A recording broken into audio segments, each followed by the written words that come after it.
ओम नमः सिद्धेभ्यः मंगलम भगवान वीरो मंगलम गौतमोगनी मंगलम कुंद कुंदाद्यो जैन धर्मोस्तु मंगलम सर्वमंगल मांगल्यम सर्वकल्याणकारकम प्रधानम सर्वधर्माणां जैनम जैतुशासनम वंदे विद्यासागरम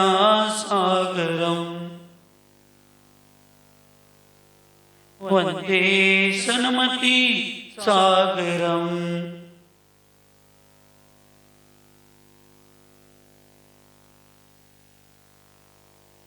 पंच परमेष्ठी भगवान की, अहिंसामय विश्व धर्म की, सिद्धांत शास्त्र की, चारित्र परम पूज्य आचार्य भगवान सकल कीर्ति महामुनिराज की, चारित्र चक्रवर्ती 20वीं सदी के प्रथमाचार्य शांति सागर जी महाराज की, संत शिरोमणि आचार्य गुरुवर विद्यासागर जी महाराज की, शांत मूर्ति वत्सल रत्नाकर आचार्य गुरुवर सन्मति सागर जी महाराज की, 3 करोड़ महामुनिराजों की आज के आनंद की।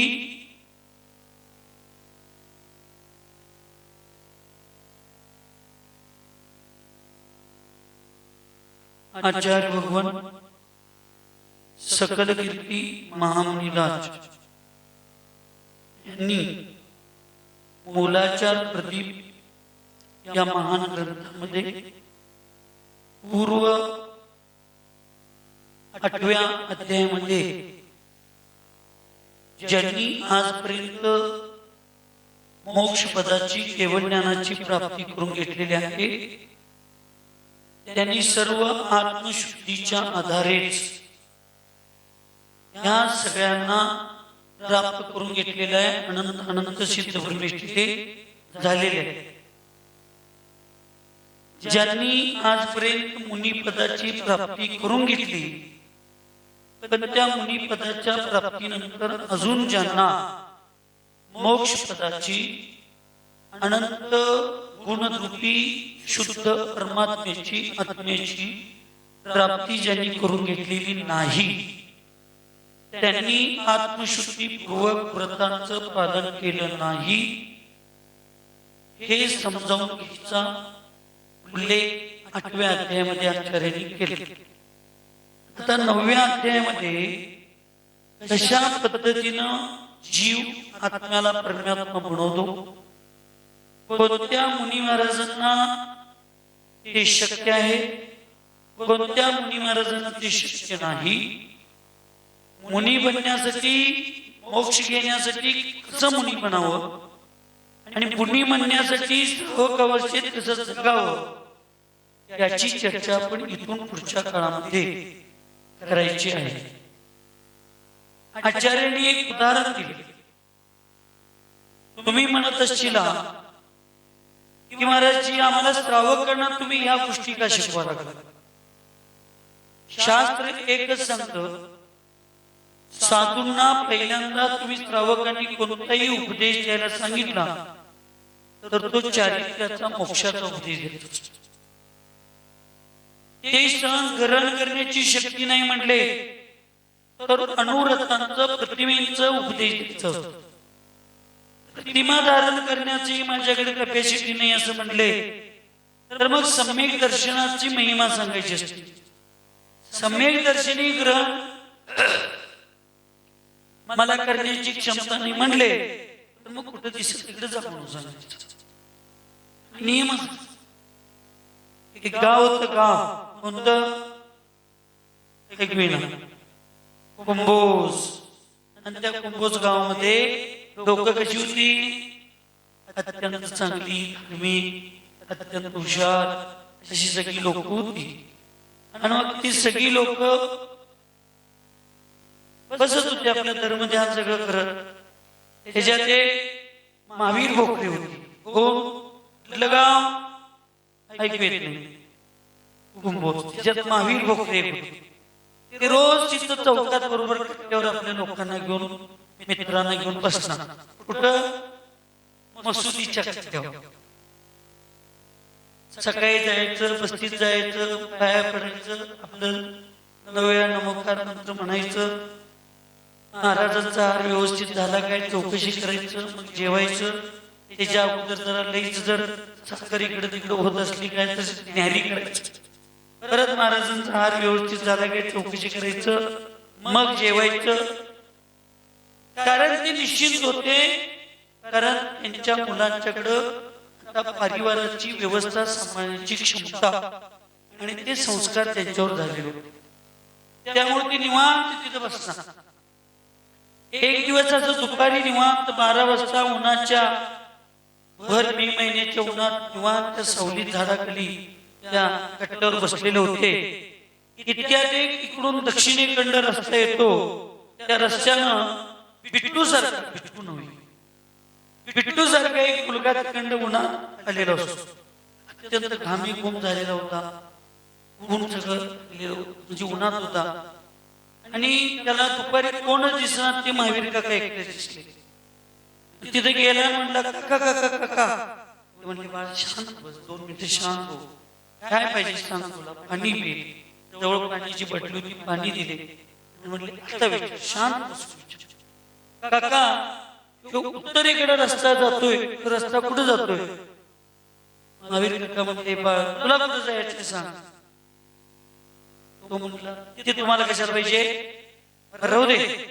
इकडे पूर्वेकडे रस्ता जातोय, तू कुठे जातोय सांगा. परत काका विचारले बाळ तुला कुठे जायचंय सांग.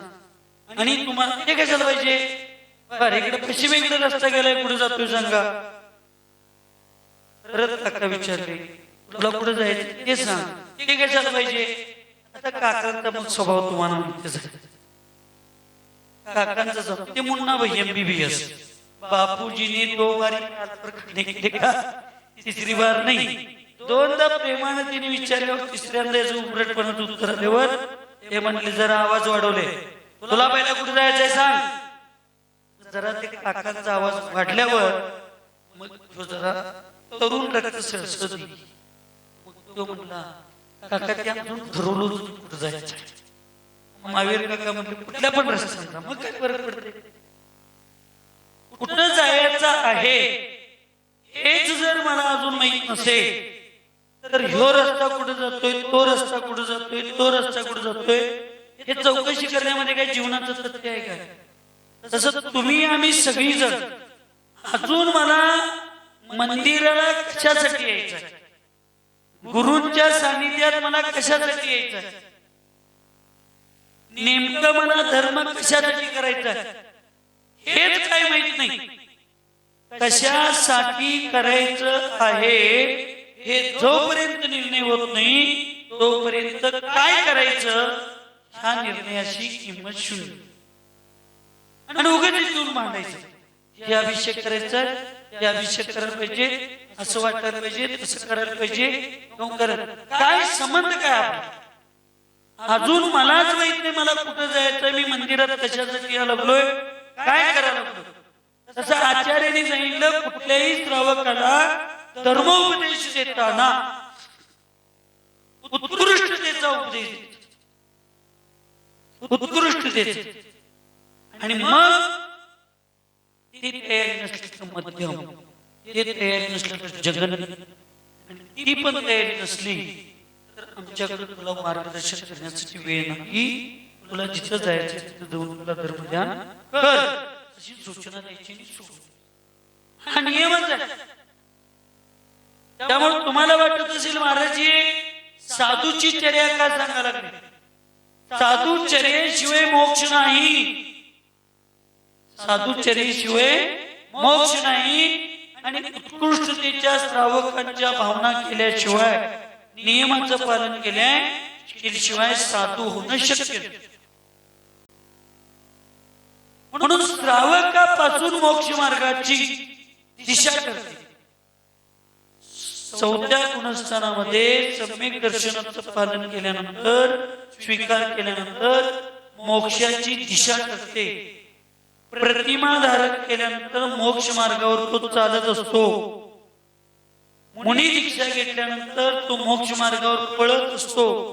आणि श्रेणी आरूढ झाल्यानंतर जसं कुठल्याही स्पर्धेमध्ये शेवटचे 100 मीटर 50 मीटर शेवटचा एक टप्पा ज्यावेळी येतो त्याचं स्पीड त्या स्पर्धकाचं एकदम वाढत असतं. तसं श्रेणी चढायला चालू झालं की त्या मुनी महाराजांचं स्पीड, परिणामांची विशुद्धीचं स्पीड एवढं वाटतं की असं त्यात गुणी कर्मांची निर्जरा त्या ठिकाणी होते आणि त्यांना केवळ ज्ञानाची प्राप्ती.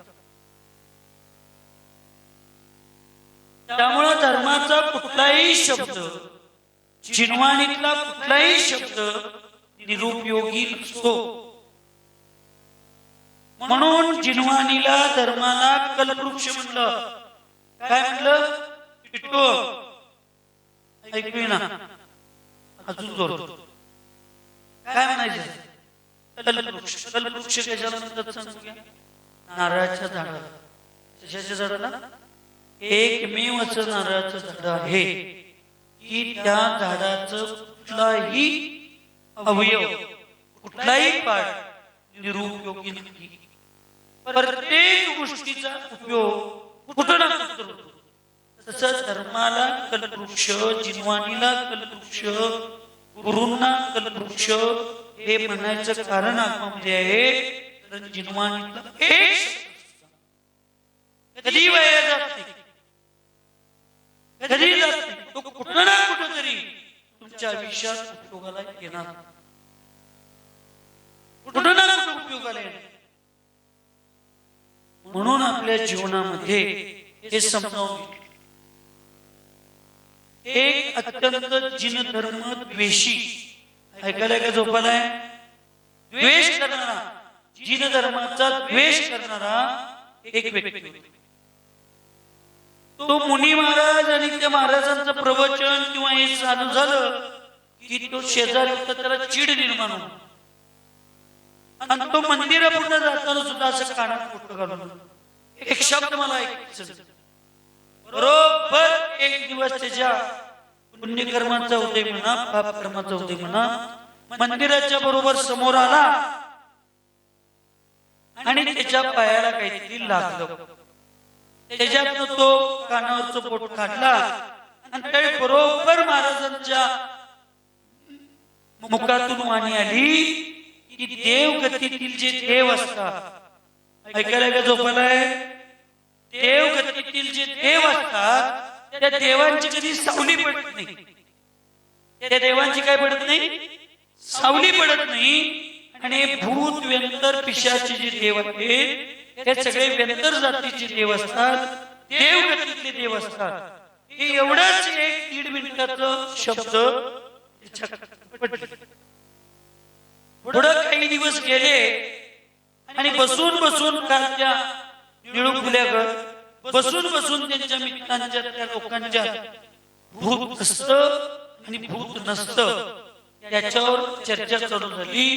आणि चर्चा चालू झाल्यावर ते बाकीच्या सगळ्यांनी ठरवलं त्याची एकदा अक्कल घडवायची आणि म्हणून त्याला भीतीच घालायचं. म्हणून ते भूत भूत म्हणून त्याला खुणवलं.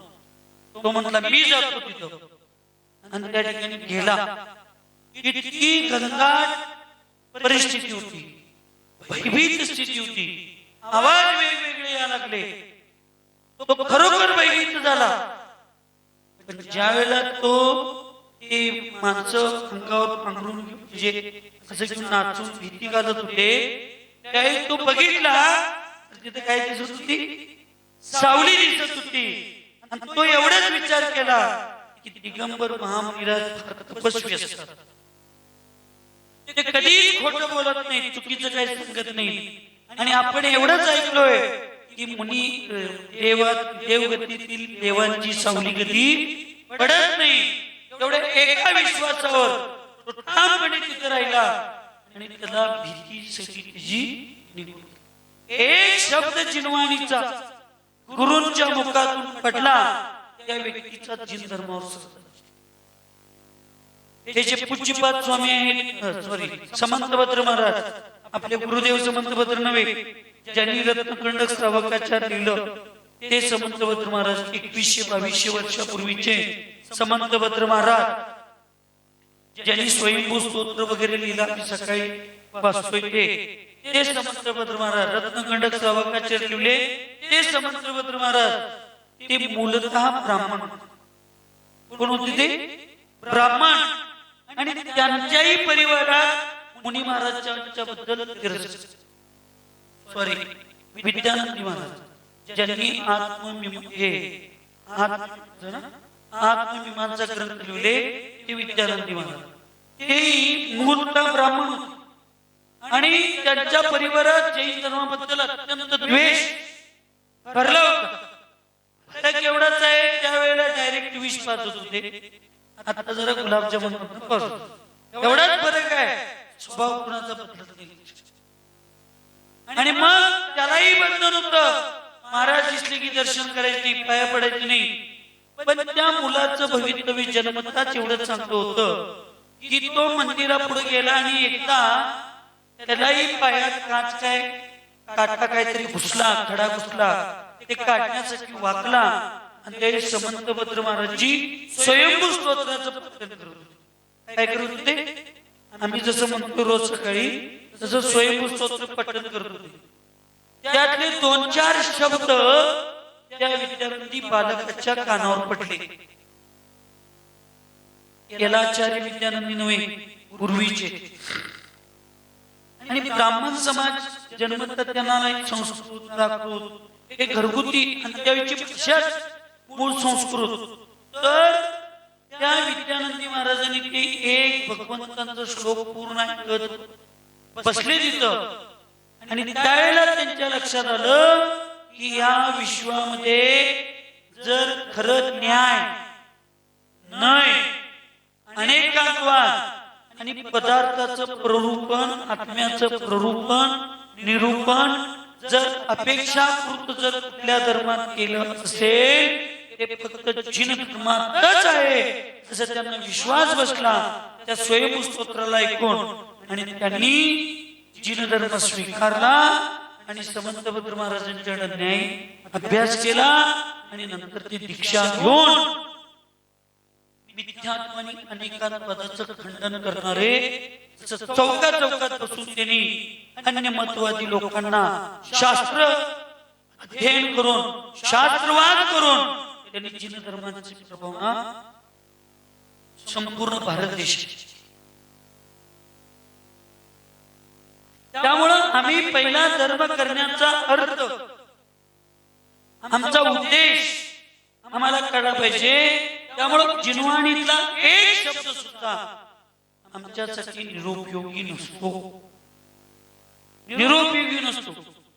गाईला कामधेनू म्हटलं, कुठली गाई? आता पांढरी पिवळी की नव, पांढरी खिलार देशी गाई असते की नाही, त्याला कामधेनू म्हणतात.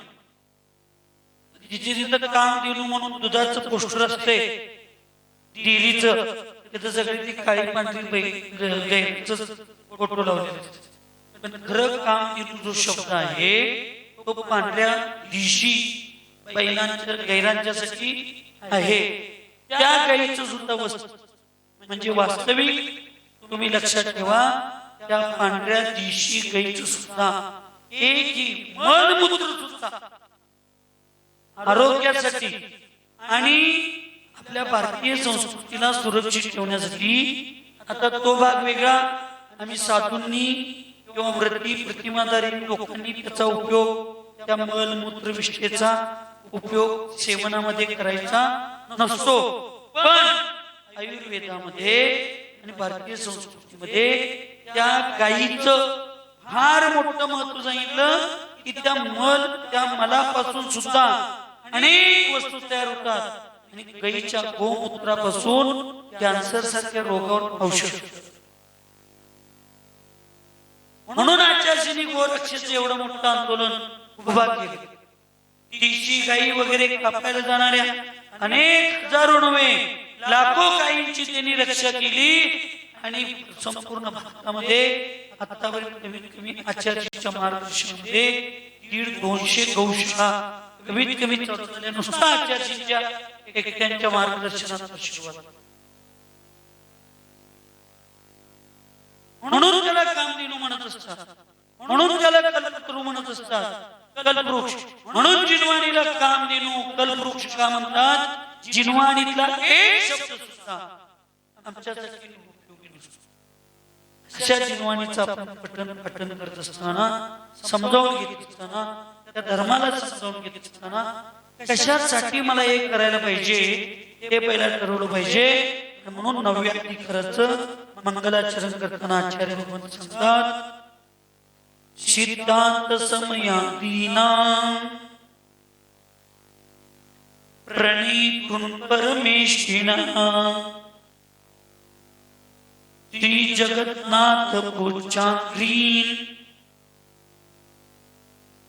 वंदे तद्गुण सिद्धे.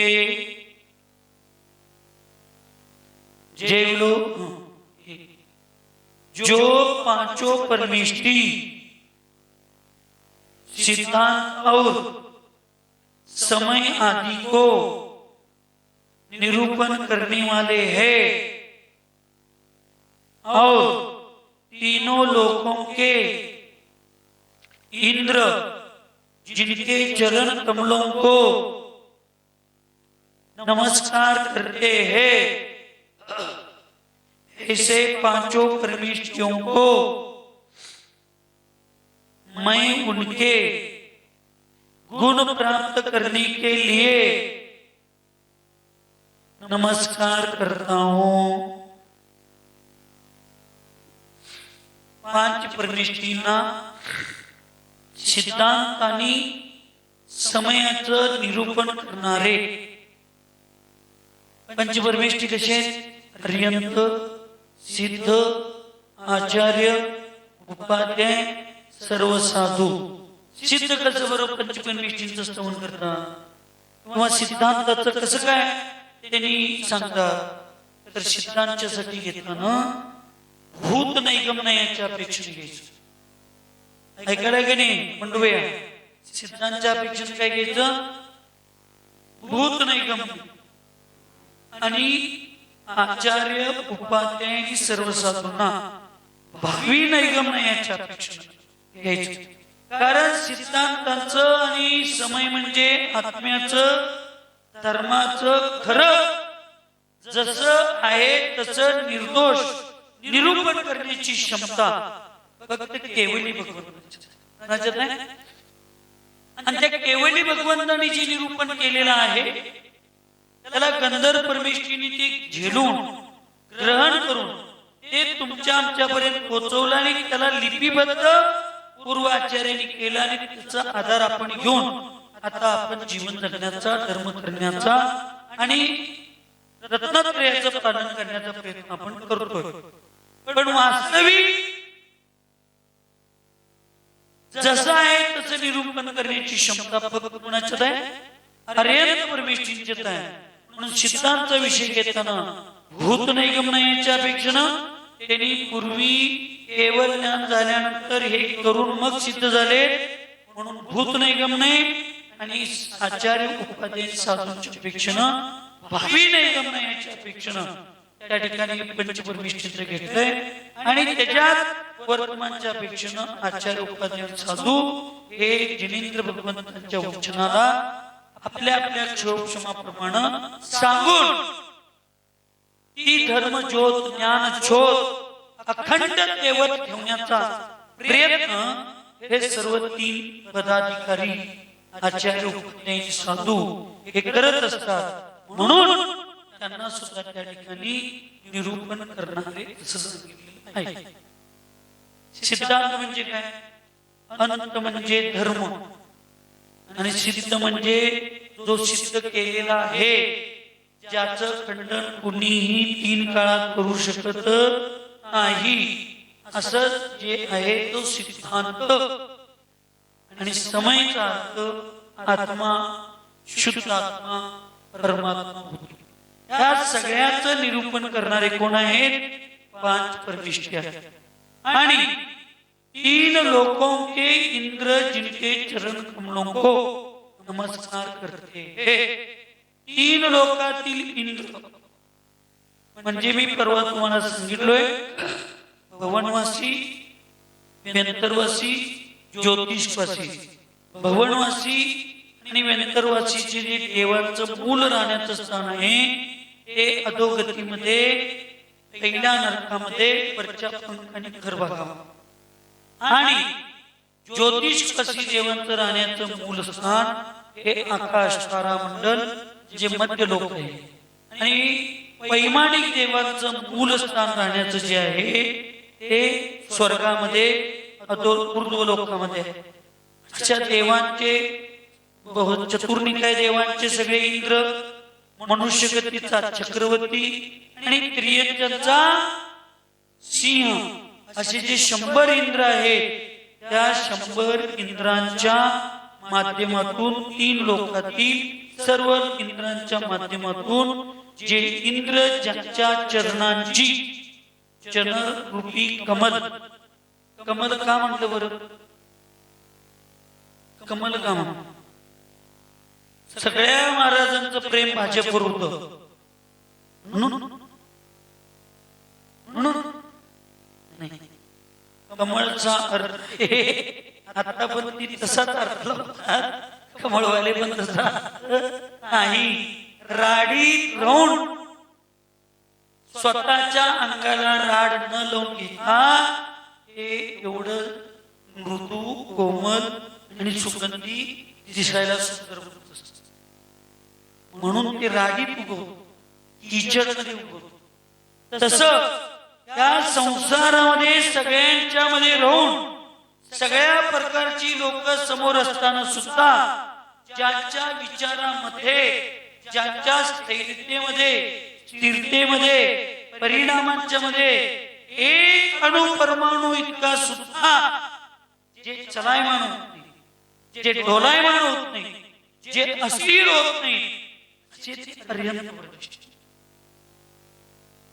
मेरू समान चल. म्हणून अशा चरण कमलांना नमस्कार करतात कोण? सगळे 100 इंद्र. अशा त्या 5 परमेष्ठींना त्यांच्या गुणांच्या प्राप्तीसाठी मी काय करतो? नमस्कार करतो. हे जे 5 परमेष्ठी असतात एवढे पवित्र असतात. आणि म्हणून त्यांच्या सारख्या इथे काय सांगितलं? मैं उनके गुण प्राप्त करने के लिए. मी नमस्कार कशासाठी करावा लागलो? पंचपरमेष्ठींचा त्यांच्या सारख्या गुणांची प्राप्ती करण्यासाठी. नसेल तर काय होणार गुंडू भैया? रोज देवाचं पाया पडताना करायचं, हे भगवान तुझे गुण माझ्यात येऊ दे, माझ्यातले गुण नको, त्यांच्यातच तेवढी येऊ दे. इथं स्वार्थी व्हायचं. भगवंतांच्या गुणांची प्राप्ती करून घेण्यासाठी जो स्वार्थी म्हणजे स्व अर्थी, स्व म्हणजे मी, आत्मा, त्याचा अर्थ त्याला प्राप्त करून घेण्यासाठी जो प्रयत्नशील असतो तो पूजा करणारा श्रावक आणि तो दान करणारा साधू, हेच खरे वास्तविक सम्यक दृष्टी आहेत. बाकीच्यांचं काहीच. सम्यक दर्शनाचा अर्थ केवळ वीतरागी भगवंतांची पूजा करणे नव्हे, वीतराग बनण्यासाठीची पूजा आहे ती पूजा सम्यक दृष्टीची. तो सम्यक दर्शनाचा अर्थ. म्हणून या ठिकाणी आपण हे लक्षात घेऊन आपल्याला नमस्कार करताना, पूजा करताना, पुरुषांनी अभिषेक करताना, महिलांनी अष्टक करताना, स्तुती करताना, भगवंतांची भक्ती करताना, आरती करताना, या सगळ्या गोष्टी की मला फक्त ह्याच्यासाठी धर्म करायचं.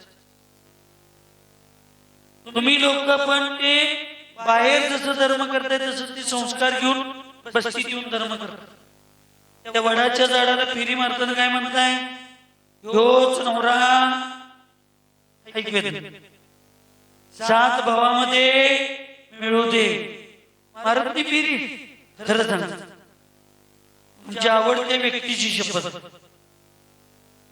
मारत नसला तर लई चांगला आहे, पण मारत असला तर लक्षात ठेवा तुम्ही काय मागा लागलाय. भले ते थेट असेल नसेल भाग नंतरच आहे, म्हणजे तुम्ही स्त्री पर्यायालाच मागा लागलाय आणि बंधनच पाहिजे तुम्हाला.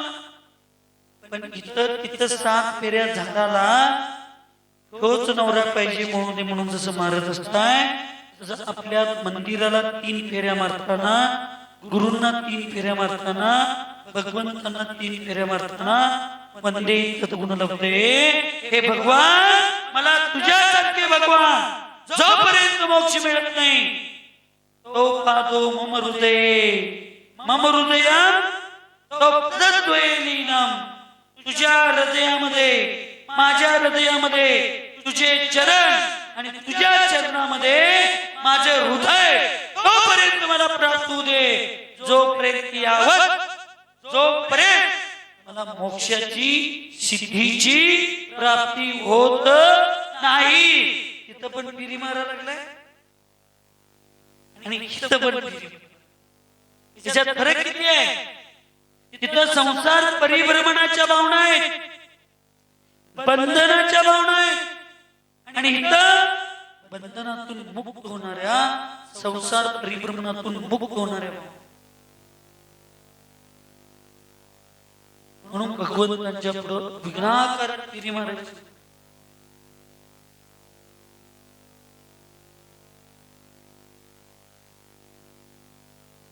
पार्वतीनं शंकरानं एकदा प्रश्न सुचला कुणाला?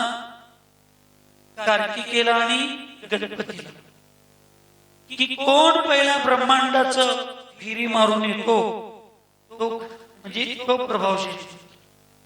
कार्तिके उठला आणि सगळीकडे फिरून सगळं फिरी मारून आला. गणपती तिथंच बसला. बरोबर कार्तिकी यायच्या वेळेला उठला आणि बरोबर आईला पार्वतीला 3 फेऱ्या मारला आणि बसला. शंकराने विचारला का? तर तो सांगितला की या ब्रह्मांडाला दाखवणारी आई असते, त्या आईलाच 3 फेऱ्या मारणं म्हणजे ब्रह्मांडाला फिरी मारल्या. मी म्हणतोय माझ्यासाठी सगळं ब्रह्मांड माझी आई. ही अशी श्रद्धा तर कमीत कमी गणपतीवर ठेवा. ठेवायचं असलं असली निदान तू एक गुण तर घ्या की आई वडिलांच्या पेक्षा माझ्या ब्रह्मांडामध्ये माझ्यासाठी ब्रह्मांड माझी आई आहे, आणि त्या आईला 3 फेरी मारणं म्हणजे माझ्या विश्वाला फेरी मारणं, माझ्या आईची पूजा करणं म्हणजे माझ्या विश्वाची पूजा करणं. ही आई धर्मामध्ये देव आईसारखी असते, जिनवानी आईसारखी असते, गुरु आईसारखी.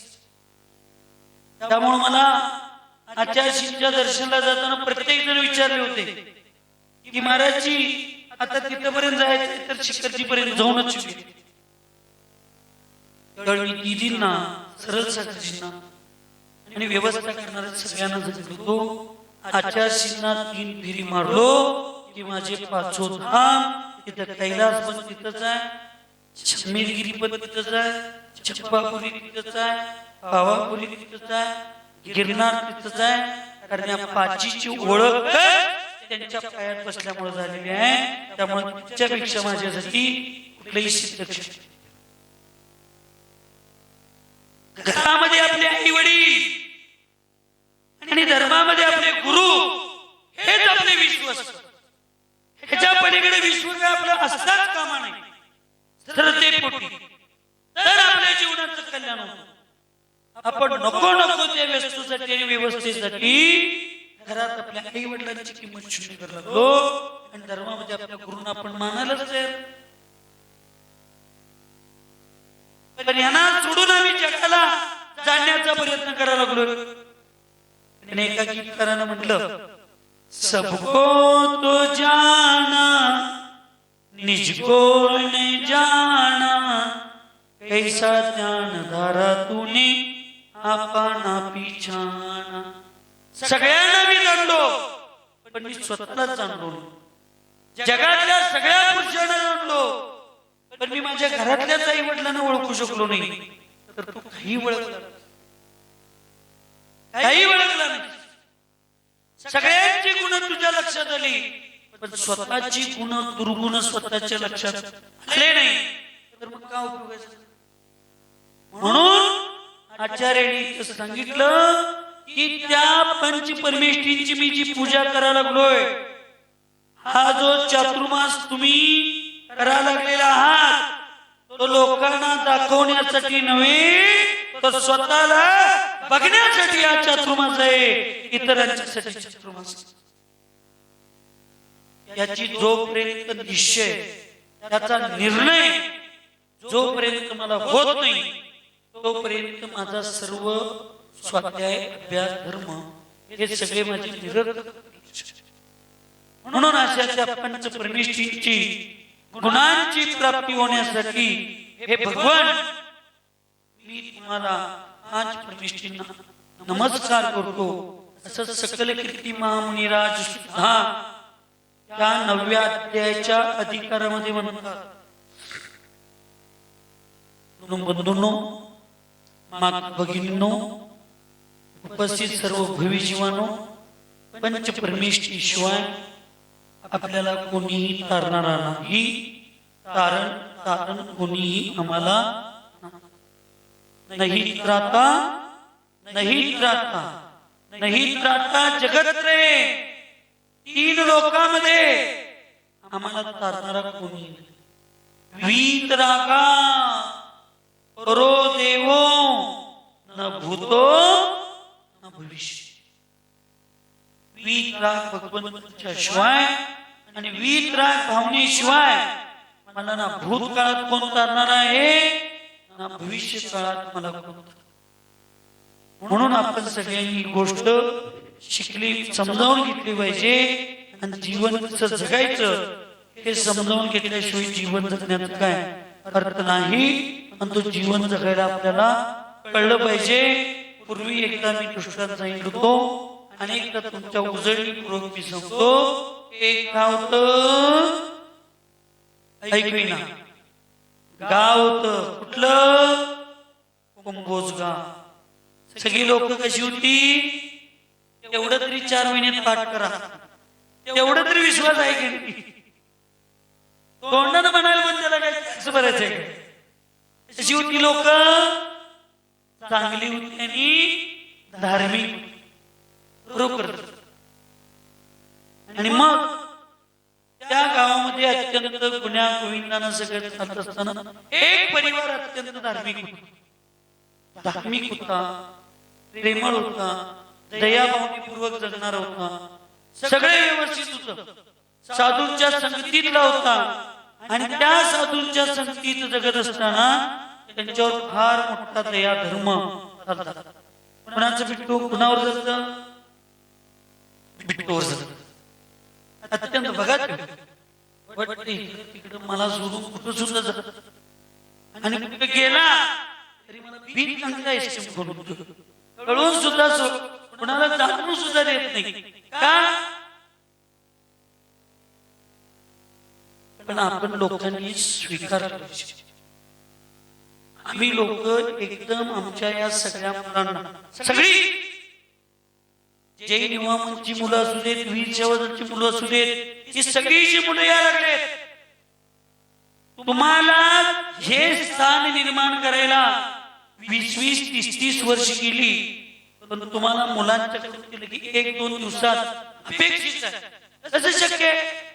आज मुलं साधूंच्या संगतीत यायला लागले, महाराजांच्या जवळ बसायला लागले, सवळ्याने नेसून आहार द्यायला लागले, ही सगळी सेवा करायला लागले, सगळ्या करायला लागले. माझं बारीक लक्ष असते, लक्षात की मंडप विभागातली पोरं मंडप विभागापुरतं काम करत नाही. सकाळी रोज आरती झाल्यावर तुम्ही बायका जातायसा, सकाळी आवरणातही राणीतही अनेक किती असतात, त्या सकाळी रोज स्वाध्याय झाल्यानंतर पूर्ण वर्ण खालीपर्यंत लोटायचं, पाण्यानं पुसायचं, सगळं करतात. आणि रोज संध्याकाळी आरती झाल्यानंतर ही सगळी पोरं ह्यांच्या घरात कधी त्यांचं बेडरूम लोटलं नसते. काय महावीररा, ह्यांच्या घरात कधी बेडरूम लोटलं नसतील. त्यांच्या घरात मसरांचं सेवा करायला गडी असेल. पण ही रोज पोरं इथं मंदिरात, इथं मंडपात असू दे, इथं रात्री असू दे, ही सगळी पोरं कोणती विभागातली असू दे, जी असतील ती सगळी मुलं त्या ठिकाणी रोज संध्याकाळी तो खालचा हॉल स्वच्छ करून, पट्ट्या बिट्ट्या हातरून, मग महाराजांची वयावरती करून, जी पोरं रात्री 11 वाजेपर्यंत बाहेर कट्ट्यावर बसत होती, त्या मुलांना 11 वाजता महाराजांना सांगायची पळी आल्या, बाबा मला झोपायचं आहे, आता तर घराकडे जावा. तरी सुद्धा ते खाली मान म्हणजे दुःखी होऊन जातात. त्याच्यापेक्षा तुम्हाला त्या मुलांच्यातला धर्म काय पाहिजे? त्यामुळे 50 रुपयाचं आईस्क्रीम खा, 100 रुपयाचं खा. पण बाकी तर आपल्या मुलांच्या मनातले भाव बदलले. आज तुम्हाला माहित नाही, इथं सगळे आपल्या सेवेत व्यवस्थित हे जी भावनेनं करणारी पोरं आहेत ना, 70-80% पोरं रात्री आता शक्यतो 99% जेवत नाही. अतिप्रसंग अवधान कधी आलं त्यातल्या 70-80% मुलांनी चातुर्मासामध्ये एक कंदमुळं वगैरे खायची बंद केली. त्याच्यापेक्षा आपल्याला काय पाहिजे सांग? आज पहिल्याच बॉलला जरी पोरं एवढा मोठा 6 मारत असतील तर ती मॅच जिंकल्याशिवाय राहणार नाही. आणि सगळ्यांचं चांगलं झाल्याशिवाय. म्हणून असं पिट्टू सारखा एक मुलगा होता, चांगला, अत्यंत धर्माचा प्रभाव त्याच्यावर, दया करुणा त्याच्याकडे फार होती. आणि त्या पिट्टूच्या घरात एक त्यानं बोका सांभाळवला. काय सांभाळवता? बोका, मांजर. आणि त्या मांजराला रोज दूध भात एवढं चांगलं चांगलं चांगलं करून घालणार. विनोद घेऊ नका, आयुष्याचा विनोद होईल. हा, कोकणाचा विनोद नव्ह, हे आयुष्याचा विनोद. हा, समजून घ्या. मग त्या बिट्टूला एक दिवस एक चांगलं पोपट, त्या पोपटाला तो घराकडे घेऊन आला. आणि मग तो रोज त्या पोपटाला लाल पिरू, मिरची भजी, असं सगळं असं सगळं द्यायला लागलं. आता ते बिट्टूचं जरा लक्ष त्या पोपटाकडे गेल्यावर मांजराच्या मनात काय होतं? मांजर होतं कधी काय होता? बोका होता, बोका. त्या बोक्याच्या मनात पाप निर्माण झाला. त्याला वाटायला लागलं माझं अस्तित्व आता कमी होईल. असं होऊ शकते का सांगा? कुणामुळे कुणाचं अस्तित्व काही नष्ट होत नाही. आदिनाथ भगवंतांच्या नंतर 23 तीर्थंकर मोक्षाला गेले, असंख्यात मुनी महाराज मोक्षाला गेले. आदिनाथांचं अस्तित्व संपलं. अस्तित्व संपण्याची ज्यांना भीती असते त्यांना मिथ्या दृष्टी म्हणतात. आणि अस्तित्वाच्या सिद्धांतावर ज्याचा संपूर्ण विश्वास असतो त्याला सम्यक दृष्टी म्हणतात. हीच जैन धर्माची व्याख्या. संपलं आदिनाथांचं अस्तित्व, अजितनाथांचं अस्तित्व, संभवनाथांचे संपलं, काही संपलं नाही. अरे पूर्वी यांच्या पूर्वी झालेल्या 24 तीर्थंकरांचं अस्तित्व संपलं नाही. अनंत अनंत सिद्ध परमेश्वरीचं अस्तित्व संपलं नाही. तर तुमचं आमचं अस्तित्व आहेच काय संपायला? आताच आपण मायनस मध्ये आहे. अस्तित्वच आपलं नाही तर संपायचं काय प्रश्न? खोट्या अस्तित्वात जगण्याची लोकांना सवय लागलेली.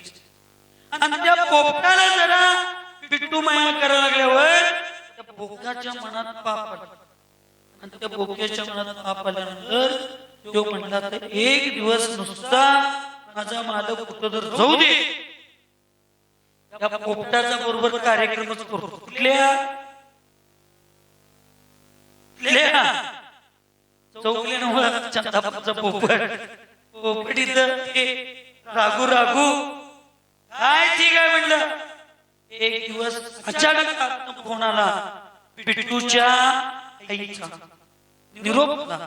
बिट्टू हात गेला. 5 मिनिटं ते काम करून बाहेर यायला वेळ झालं. पण ते बोलत असताना त्या पोपटाला पिंजरात घालायचं बिट्टू विसरू. एवढ्यात मांजर ते पुढे गेलं. एवढ्यात बिट्टूच्या लक्षात आलं की मांजराच्या बोक्याच्या मनात पाप आलेलं आहे. पाप आलेलं आहे लक्षात आलं. पोपटाला जवळ घेतलं सांगितलं, मी 24 तास तुझं रक्षण करू शकत नाही. मी 24 तास तुझं रक्षण करू शकत नाही. तुझं अस्तित्व तुलाच टिकवायचं. ऐकायला काय कुंभोजच्या पोपटांनो, तुमचं अस्तित्व तुम्हालाच टिकवायचं आहे. 24 तास देवशास्त्र गुरु तुमच्यावर असणार नाही. तुमच्या घरातली लोक तुमच्यावर असणार नाही. तुझं अस्तित्व तुला टिकवायचं आहे. मग मांजर आलं की उडून जायचं. त्या मांजरापासून तुला काय आहे? धोका आहे. तुझं कोण सांगितलं? कोणाला? पोपटाने ते पाठ केलं. मांजराने की उडून जायचं.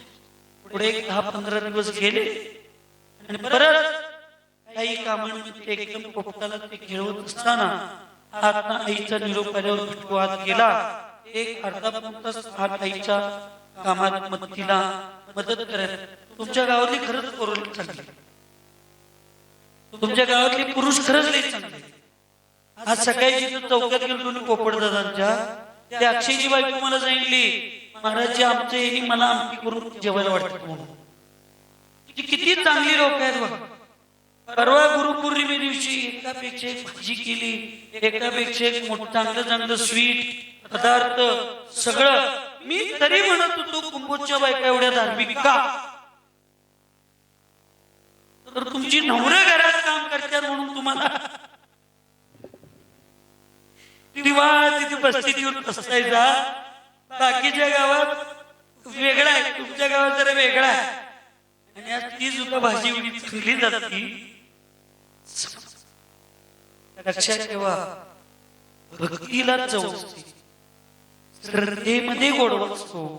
हे पदार्थ बाह्य असेच त्याचं काही नाही.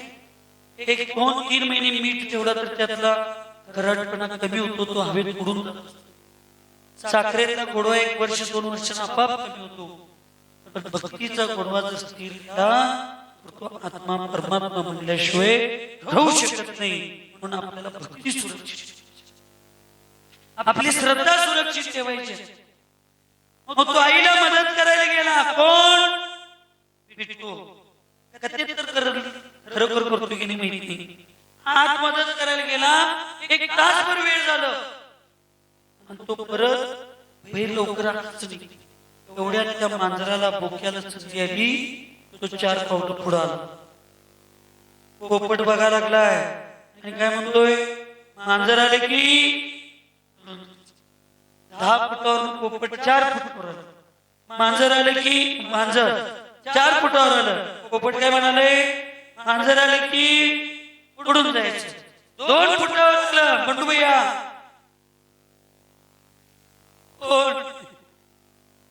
मांजर बोका किती फुटावर आलाय? 2 फुटावर आलाय. बंडू भैया पोपट काय म्हणतोय? मांजर आले की उडून जायचं. 1 फुटावर आलं तरी पोपट काय म्हणायला लागलाय?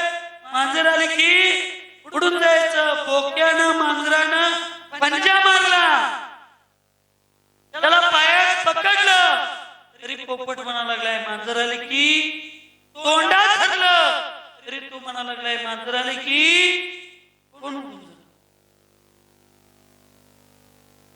इंद्रजित दादा, उडून जाण्याचा उपदेश त्या मालकानं कुणाला दिला? पाठ करायसाठी सांगितलं नव्हतं, क्रिया करण्यासाठी. तसं तुम्हाला धर्म सांगणारे गुरु याच्या अगोदर किती चांगले भेटू देत, आता चांगले भेटलेत की नाही, पुढे याच्यापेक्षाही चांगले भेटतील. गुरुंचं केवळ ऐकून चालणार नाही. प्रवचन ऐकून, स्वाध्याय ऐकून, नुसता पुस्तक वाचून काही होणार नाही.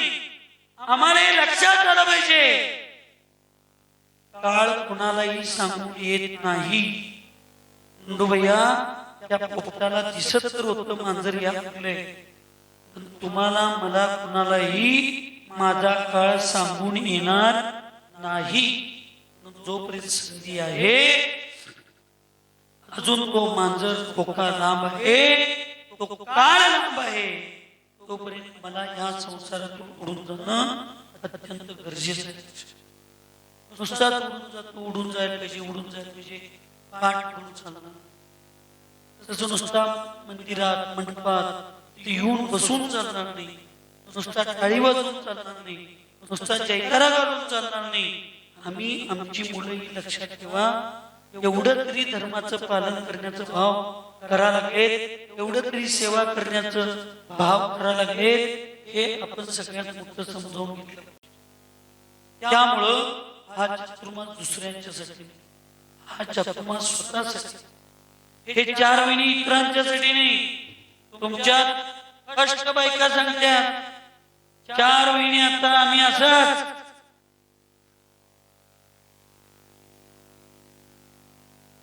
सगळी चौक्यात एक नमुना भेटतात. म्हणून सकाळी मी एका चौक्यात नवऱ्याला विचारलो, नाव सांगत नाही तुमचं की, आम्ही विचारलो जेवायला तर बायको वाटते, कधी कधी तर वाटते.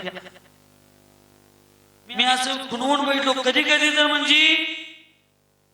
मग ती बायको म्हणते, अच्छा, जोपर्यंत तुम्ही गावात आहे, आयुष्यभर आता त्यांच्यासाठी काढलंय, आता 4 महिने फक्त धर्मासाठी आणि तुमच्यासाठी मला काढायचं आहे. तुम्ही जोपर्यंत 4 महिने गावात आहे, तोपर्यंत त्यांनी करून वाढून ठेवत्या बिचारी, वाढून घ्यायची. मला वाटलं आता उद्यापासून तिला पाठवायचं बंद करायचं. मी सांगितलं कुंभोजची नोकरं पण चांगले, तो स्पष्ट म्हणला, महाराज काही अडचण नाही, महाराजांच्या धर्माच्या सानिध्यात राहत असतील तर आम्हाला अजून काम करायला करतो. आम्हाला एक सगळं करायला मिळत नाही, त्यांना करायला मिळायला लागले, तेवढं तर पुण्य त्यांनी मिळवून घेऊ देत. ही भूमिका ज्यावेळी पती पत्नींच्यात असते, त्या घरामध्ये धन संपत्ती जरी नसली तर त्या घरातला आनंद हिसकावून घेण्याचं सामर्थ्य कुणाचं?